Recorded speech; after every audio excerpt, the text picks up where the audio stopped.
Hello and welcome to News Central Now. I'm Dashen, Usman. The top stories this hour. 2 journalists and their families kidnapped by bandits in Kaduna State, north-central Nigeria. Court orders Buhari's Minister of Humanitarian Affairs, Umar Farouk, to account for 729 billion naira disbursements. Political and civil society groups meet to find an end to Sudan's lingering war. Details shortly. We begin the news by telling you that 2 journalists, Abdul Ghaffar Alabelewe of The Nation and Abdurrahim Abdu of Blueprint newspaper, together with their spouses and kids, were kidnapped by bandits on Saturday night after they broke into the Dejonu community in Millennium City, Chikun local government area, Kaduna State. Alabelewe is also the current chairman of the Nigeria Union of Journalists, Kaduna State Council Correspondence Chapel.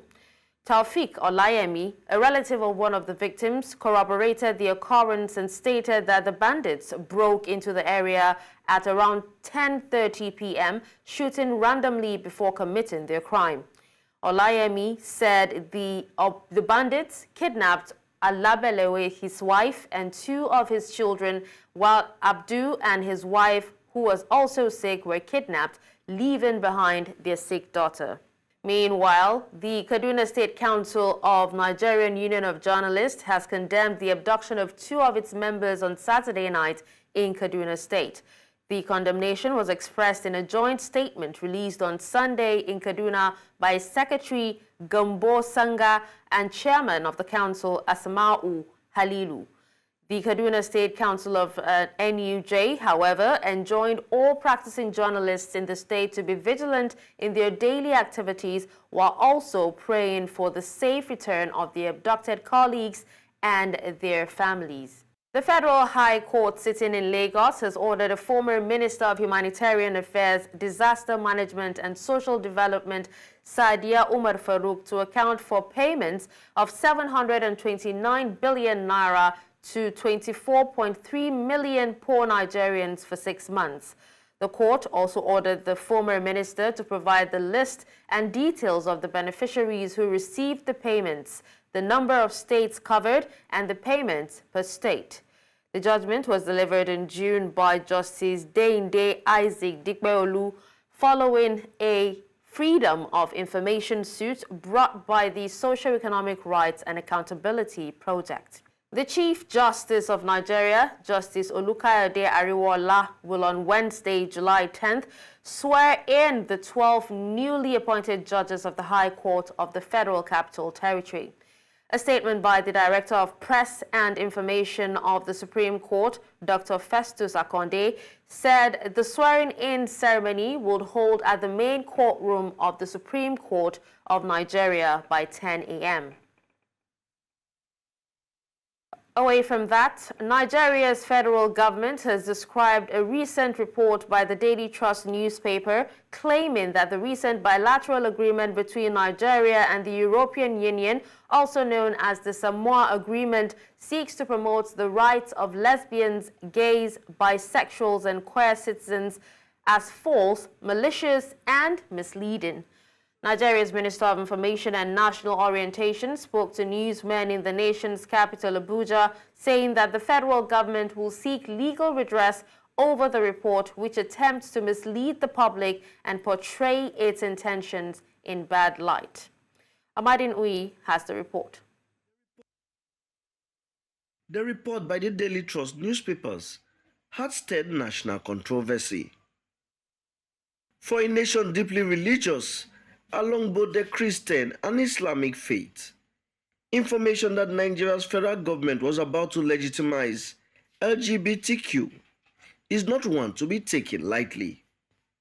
However, in a swift reaction, Nigeria's federal government expressed concerns, saying their action was an intentional act by the National Daily to spread disinformation and fake news, a pattern they say has become clearly visible.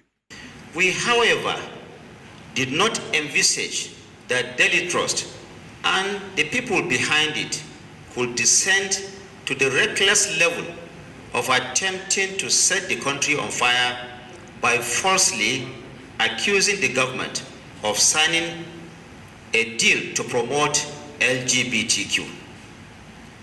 We found that despicable and wicked because the allegation is nowhere in the document signed on behalf of the federal government.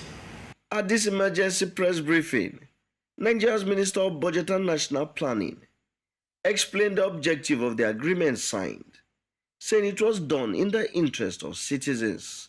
The post-Cotonou agreement or the partnership agreement is a vital legal framework for cooperation between the OA, CPS and the European Union, with the aim of promoting sustainable development, fighting climate change and its effect, generating investment opportunities, and fostering collaboration among OA, CPS member states at the international stage. He says that the agreement did not make any reference to promoting the rights of lesbians, gay, bisexual, and queer citizens, describing the publication as false and malicious. The reviews conducted by the Ministries of Budget and Economic Planning, Foreign Affairs and Justice confirms that none of those articles, which are the 103 foundational and 79 African region specific protocol, none of them offends our constitution or laws. There is nowhere in those documents where LGBTQ is mentioned, even in passing. Nigeria's Minister of Information and National Orientation says that government will seek legal redress. The federal government has decided to lodge a formal complaint to the Newspaper Proprietors Association of Nigeria's Ombudsman on this irresponsible reporting. In addition, the federal government will use every lawful means to seek redress in the court of law. Nigeria's government is assuring the media that it will continue to guarantee press freedom, but urge them to be responsible as they go about their duties. In Abuja for News Central, I am Amadine Uyi. Thank you, Amadine, for that report. Now to Rivers State, where Governor Siminalayi Fubara has said nothing will ever distract the attention of his administration to take its eyes off the ball in ensuring that Rivers people get the best of governance. Governor Fubara gave the assurance while speaking with newsmen shortly after being conducted round the entire premises and structures of the zonal hospital Degema Town in Degema local government area on Saturday.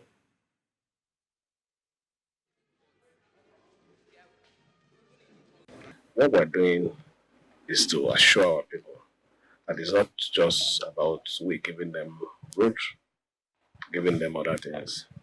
We need to protect them, give them quality health services. Like I said, my target for 2025 is going to be healthcare, education, and agriculture. And this is just a start. We are here to assure our people that no matter what it is, we still have our eyes on the ball. I will urge the good people of Degema to continue to support us, that this government is purposeful and understand the need of the people. Staying in Rivers State, some former members of the National Assembly, known as Rivers State Caucus, have expressed concern about the ongoing political crisis in Rivers State, just as they urged all well-meaning Nigerians to support Governor Siminalayi Fubara and the mandate freely given to him by Rivers electorate as affirmed by the Supreme Court without fear, favor, or distraction. They asserted their recognition that the peace and stability of Rivers State, a vital economic hub of Nigeria, are under siege and rejected all forms of attempts geared towards undermining the progress and unity of the state under any guise.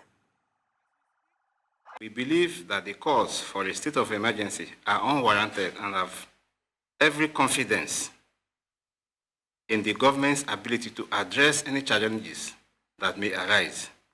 We trust in the capacity to maintain peace and stability in Rivers State. We reject all attempts to undermine the progress of Rivers State for personal gain and urge the people to reject and oppose such efforts. We commend Governor Simfubara's efforts to promote peace and development and urge all Nigerians to support his initiative. As Delta State gears up for the local government elections, Governor Sheriff Oborewari has assured residents a free, fair and credible process, urging politicians to adhere to the rules. Meanwhile, the State Electoral Commission held a parley with members of the Nigerian Union of Journalists in Asaba, the state capital. News Central's Austin Azu completes the report. Barely a week to the local government elections in Delta State, political parties have intensified campaigns across 25 local government areas of the state.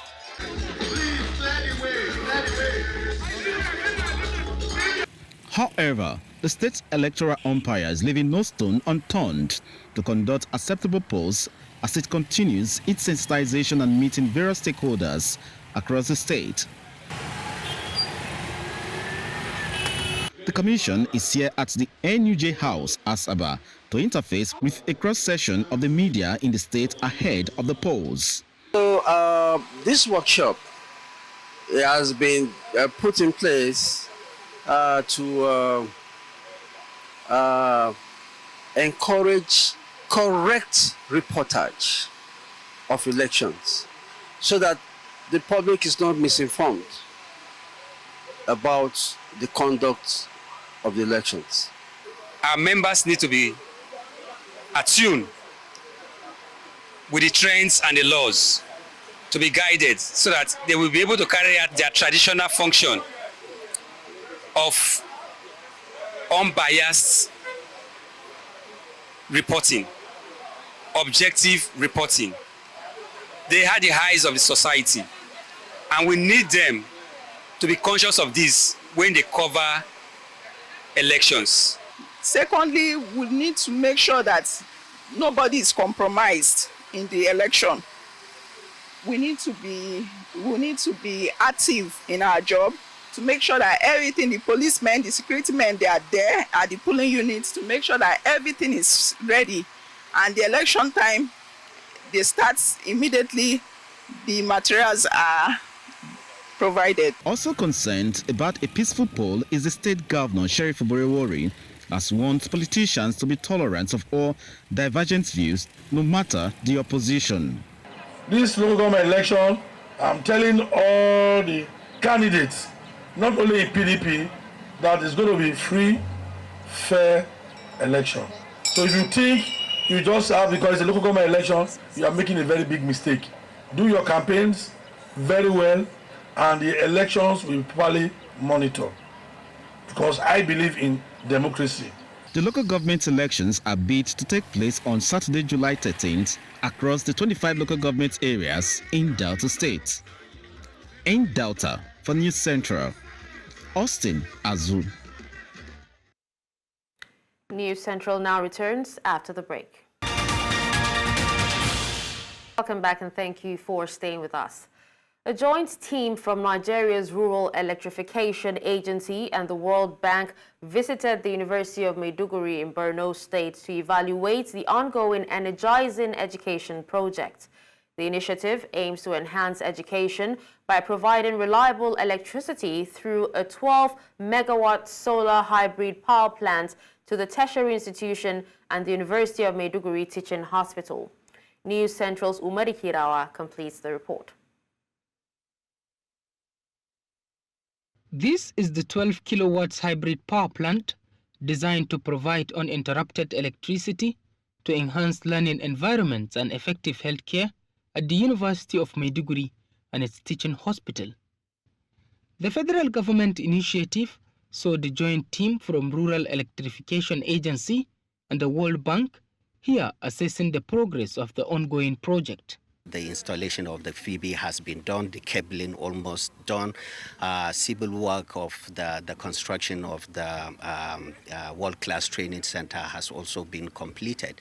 What needs to be done is to complete the distribution line, which will take the electrons from the power plant to the teaching hospital and the university. In places like Maiduguri, it's going to be much more difficult for having large grid-based projects. We had this project, as you are seeing today, is part of the first 350 million phase of Nigeria electrification program. We have recently expanding it to 750 million with $1 billion private sector funding, because we feel Nigerians will need a lot of solar power in smaller communities as part of access. This is a form of job creation. This is a form of impacting lives of people in general in the country. A plant like this should last between 7 to 10 years before it needs any form of overhaul. But within that period, as I said earlier, we need constant maintenance. The federal government and the World Bank officials also met with Borno State Acting Governor to discuss the project's implementation and its potential impact on the state. The effort of the federal government in ensuring that our people at the grassroots, felt the impact of governance is well, appreciated. The officials emphasized the importance of community engagement in the implementation of the Energizing Education project. The university will do its best in the area of maintenance for the purpose of sustainability. The intervention, which addresses energy, among others in tertiary institutions, requires the academic community takes ownership of it. It has been a remarkable opportunity, and I'm so glad for investing in my knowledge and for being a catalyst in my journey towards acquiring invaluable knowledge on renewable energy. There are some of the times that we want to take a practical, but because there is no consistent light, it has to be shifted. But when there is a consistent light with this solar project, we won't have an issue with that. I'm really excited because it has opened my eyes to see better options in life and to explore the renewable energy space. The project is currently under construction and is expected to be completed and commence operations soon. In Maiduguri for News Central, Umaru Kirawa. Several members of Nigeria's political elite have called for a radical approach to policy formulation and political reforms that can help the nation achieve its objectives. This was during the Professor Emeka Umera public lecture, which held in the nation's capital, Abuja, reviewing policies of the current administration and its impact on delivering good governance to citizens. Amadin Uyi reports. It was a dialogue to x-ray challenges affecting Nigeria and profile wide-reaching recommendations aimed at repositioning the nation. The Professor Emeka Umera public lecture attracted a wide array of intellectuals and members of Nigeria's political elites who highlighted some of the key challenges affecting the country. These crises are basically the crisis of social justice, one, the crisis of productivity, and the crisis of public ethics. The crisis of social justice has two aspects, what we call the nationality crisis. Who are we? Can we just be one and move together? Two, the state religion crisis. How do we structure a balance that allows us as religious people, but at the same time allow this a secular state organized in a secular democratic manner? If government has no business in government, why do we go through all the rigor, all the challenges we go through to elect a government? The market by its nature is not accountable except to the buyer and the seller. But we elect governments that are accountable, that we should be held responsible for our collective well-being.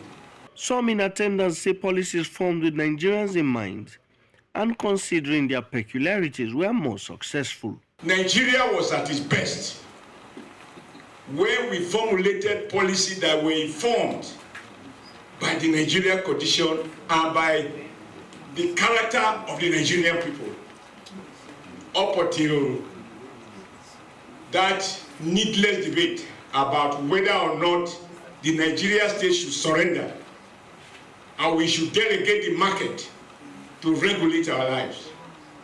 The more debate about structural adjustment program. Others think a radical approach to policy formulation and political reforms can help the nation achieve its objectives. Leading Nigeria requires navigating complex challenges and making decisions that may not yield immediate results or compliments. Mr. President is conducting himself as if he is not interested in a second term in office. He's making policies that, though not popular, I believe those policies will yield great fruits. Only a radical transformation of our politics will help us permanently avoid this crisis. And these two facts is what inform my idea of a social contract or a social compact as a programmatic framework to transform Nigerian politics from an instrument of predation and violation of rights to an instrument of freedom and prosperity. The lecture with the theme Nigeria Yesterday, Today, and a Prosperous Future took time out to commend the renewed hope agenda of the current administration, saying it presents an opportunity for Nigeria to make hard-reaching decisions which will benefit the nation over time. In Abuja for News Central, I am Amadine Uyi. Away from that, Nigeria's National Institute for Legislative and Democratic Studies has emphasized the need for continuous training of legislative staff to enhance their capacity to contribute to democratic governance. Now, this was made known during the ongoing retreat for staff of the Niger State House of Assembly Service Commission. Idong Joseph reports. Since the return of democratic rule in 1999, the legislature, as the hallmark of Nigeria's democracy, has helped to chart the course for good governance and accountability. For the legislature to perform its constitutional roles effectively and efficiently, there is a need for a competent and experienced workforce to support it. Apart from being saddled with the responsibility of recruitment of staff, selections and promotion, discipline and performance evaluation of the staff of the legislature at subnational level, our Assembly Service Commission also plays a crucial role in the general condition of service, career progression, and providing a conducive environment for the effective administrative functioning of the legislature in our country. For this purpose, staff of the Niger State House of Assembly Commission are being exposed to the necessary leadership skills required to carry out their role of managing the human resource of the Assembly for optimum performance. In our fulfillment of our mandate as the only statutory capacity building institution for the Nigerian legislature, and by extension in the ECOWAS sub-region, and as a driver of democratic excellence in Nigeria, deem it fit to organize this capacity building workshop for the chairman, members, and other key staff of the Niger State House of Assembly Service Commission. DG sir, I want you to emphasize in the course of this retreat on the need for synergy. The Assembly Service Commission and the House of Assembly is one and the same. We're a bird of the same feather, we flock together. You can only be a success if you're carrying us along. We can be a success too if we're carrying along. While elected legislators at the state and national level are saddled with the responsibility of lawmaking, oversight, and representation, it is believed that these functions cannot be carried out effectively without the support of legislative staff. And so it is believed that events like this will help assembly staff with the right knowledge to discharge their responsibility. In Abuja for News Central, I am Idong Joseph. In northeast Nigeria, the struggle for survival often forces children out of classrooms and onto the streets. Now, despite efforts to increase enrollment, many children find themselves trapped in a cycle of poverty, trading education for street hawking. News Central's Umari Kirawa assesses the situation and now reports. This is the situation in most parts of the northeast Nigeria, particularly rural communities ravaged by the age-old insurgency, where some children hawk.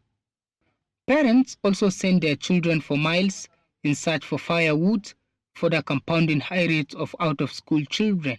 A lokacin boko haram an yanka yara shida nan sai muka gudu muka shekara uku muka bar gari wannan mun shiga gari bayan shekara uku tukuna muka koma. The story of a 39-year-old mother of 7, Amina Abdullahi, has changed as she now accompanies her children to school after 5 years of abandonment. An faɗa mana a yanzu talla bai da kyau an ba mu jari mun cire talla a cikin rai mu ba ma sake ba wa yaro talla sai dai mu gaya ko ƴaƴan makwabta da kuma sauran wasu abokan arziki talla ba shi da kyau kai kokari ka sa yaronka a makarantar da saboda shine garkuwanka a gaba. Abdulrahman Ahmed, a child battling with disability, also now goes to school among his peers. A family enterprise grant provided to them is what is encouraging the rural dwellers send their wards to formal schools. One of the key strategies that Street Child is implementing in this region through the support of Education Above All Foundation is to ensure that these parents have something to support themselves economically. So they do what we call cash transfers program. The education of parents and economic empowerment approach to encourage enrollment, retention and graduation is said to be critical. Last 9 years, we've worked with 3 other different agencies and managed to bring back to school in total about 648,000 out-of-school children. And with this current project with Street Child, it has been designed to bring back to school 42,000 out-of-school children in the 3 states of Borno, Yobe and Adamawa. For Education Above All, we have 5 different arms which work on all sectors of education, including protection of it. And the Nigeria project is a lead up to that aspect, that we all globally come together to speak about the right to education for every child. While ending the conflict remains the best strategy to provide an enabling environment for saving millions of lives, providing economic empowerment will go a long way to rekindle hope for vulnerable parents and children to be in school. In Maiduguri for News Central, Umaru Kirawa. Thank you, Umaru, for that report. Now coming up,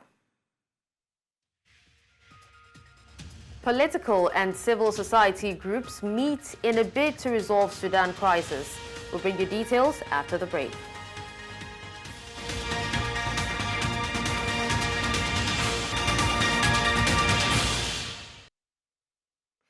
The news continues in West Africa, where Niger's military leader, General Abdurrahman Tiani, says that the people of his country, along with neighbors Mali and Burkina Faso, have irrevocably turned their backs on the West African regional bloc. The comments came at the first summit of the Alliance of Sahel States, which Niger, Mali and Burkina Faso set up after pulling out of ECOWAS earlier this year. The 3 countries accused ECOWAS of being manipulated by former colonial ruler France, with Tiani calling for the new bloc to become a community far removed from the stronghold or stranglehold of foreign powers.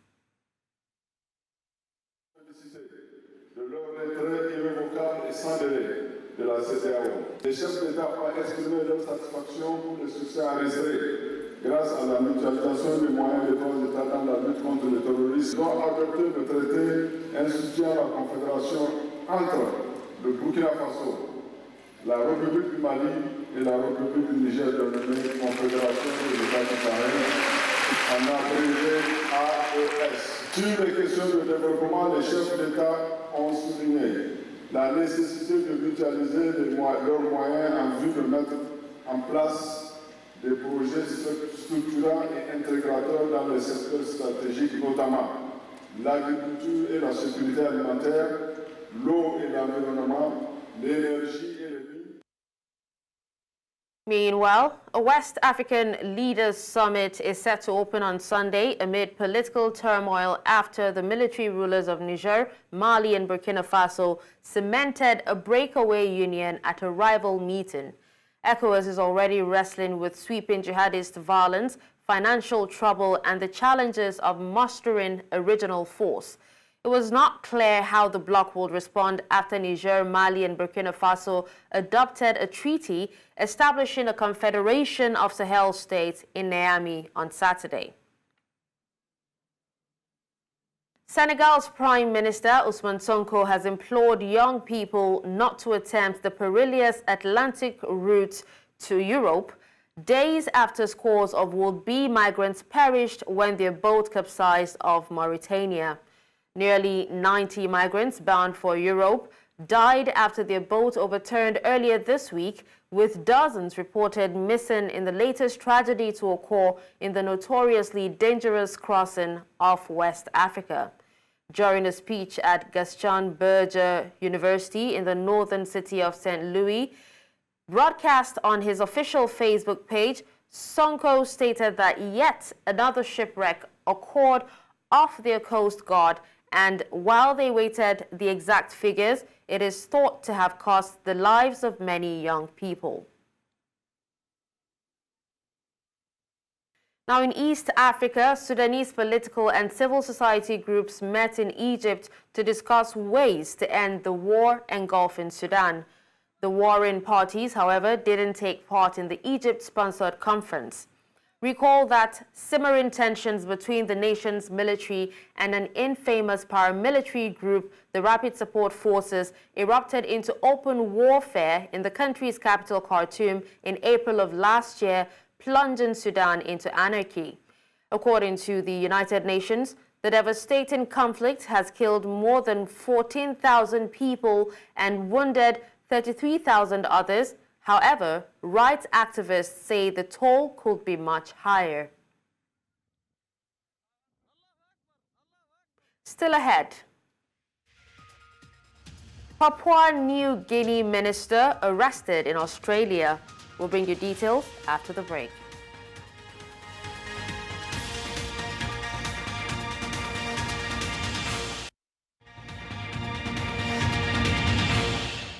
Papua New Guinea's influential petroleum minister, Jimmy Maladina, has been charged with assault following a domestic dispute near Sydney's famed Bondi Beach, according to Australian police on Sunday. Maladina, who is a crucial player in the ongoing international negotiations over a lucrative natural gas project, was arrested on Saturday morning. Police said they found a 31-year-old woman with facial injuries after they were called to an address near Bondi, allegedly sustained in an altercation with Maladina. According to court records, he is expected to appear in Sydney this Thursday to answer to charges of assault causing actual bodily harm. Pope Francis has decried the state of democracy and warned against populists during a short visit to Trieste in Italy's northeast on Sunday ahead of a 12-day trip to Asia, the longest of his papacy. Now, ahead of last month's European Parliament elections, bishops in several countries also warned about the rise of populism and nationalism, with far-right parties already holding the reins in power in Italy, Hungary, and also the Netherlands. Francis also urged people to move away from what he called polarization that impoverish. Così diceva Toniolo. Alla luce di questa definizione è evidente che nel mondo di oggi la democrazia, diciamo la verità, non gode di buona salute. La parola stessa democrazia non coincide semplicemente con il voto del popolo. Nel frattempo a me preoccupa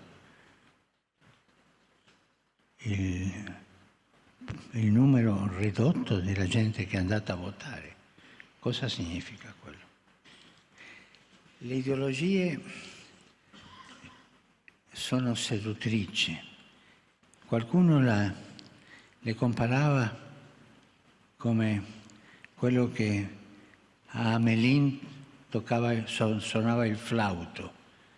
Seducono, ma ti portano a negarti. Former Brazilian President Jair Bolsonaro and Argentine President Javier Milei attended an ultra-conservative Latin American conference in Brazil.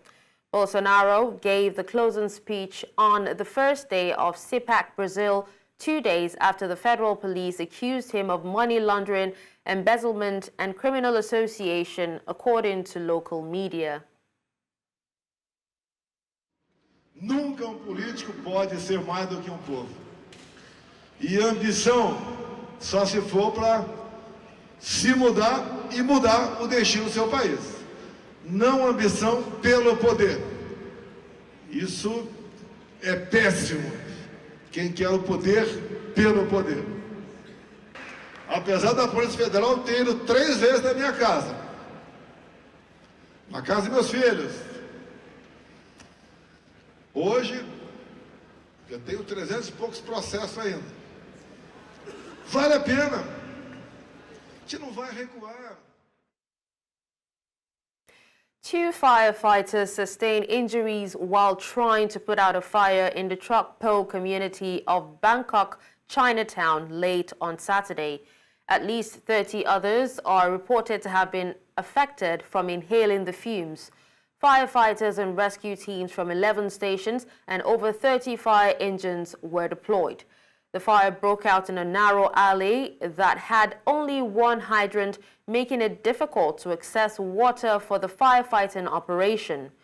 Firefighters had to coordinate with nearby disaster relief units to help contain the fire.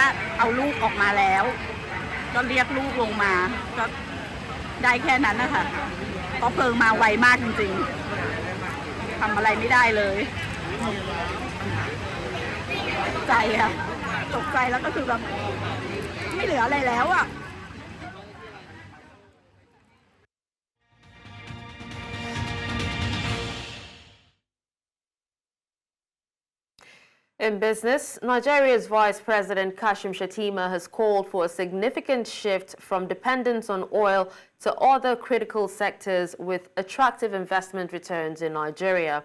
He identified agriculture, manufacturing, renewable energy, and digital innovation, among other sectors, as potential investment grounds to explore, saying they align with the nation's development priorities outlined in the Economic Recovery and Growth Plan.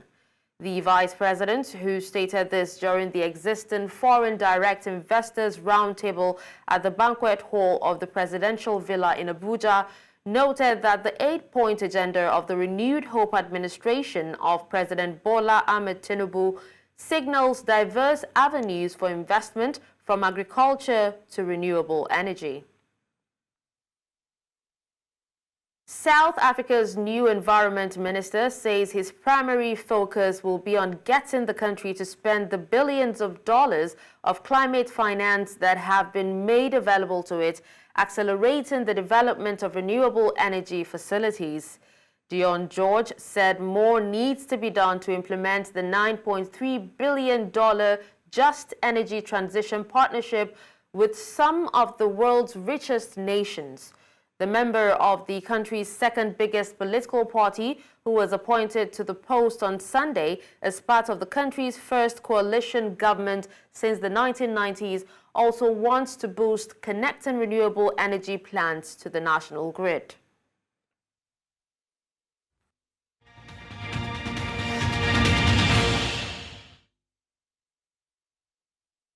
Now, in the world of sports, the Nigeria Basketball Federation has called up players for the initial phase of training as the Tigers kick off preparations for the 2024 Olympic Games in Paris. Overseas stars like Murjanatu Musa from Celta Yorka, Spain, and Ifunanya Okoro, Tindastol, Iceland, feature prominently alongside a majority of home-based talents.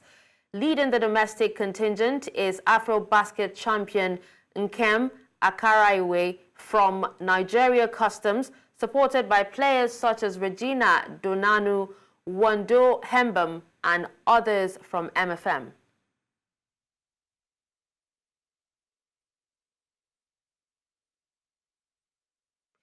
England stepped back from the brink of a Euro 2024 exit again as they secured a semi-final place with victory over Switzerland on penalties in Dusseldorf. Now, Gareth Southgate's side, who were rescued by Jude Bellingham's spectacular late equalizer in the last 16 against Slovakia, were in trouble once more when Bril Embolo stole in at the far post to put Switzerland ahead with only 15 minutes left. Bukayo Saka then produced a moment of individual brilliance of the sort England have relied on heavily throughout the tournament to equalize with a fierce low shot 5 minutes later. Extra time failed to find a winner, England going through with a set of flawless penalties after goalkeeper Jordan Pickford saved Manuel Akanji's first spot kick. Uruguay beat Brazil on penalties 4-2 to reach the semi-finals of Copa America after an ugly game ended goalless on Saturday. Uruguay, who finished the game with 10 men after Nathan Nandez was sent off in the 74th minute, will face Colombia in Charlotte, North Carolina in their semi-final on Wednesday. Colombia, now unbeaten in 27 games, beat Panama 5-0 in Saturday's other quarterfinal earlier in Arizona. The other semi-final in New Jersey on Tuesday will see world champions Argentina face surprise package Canada.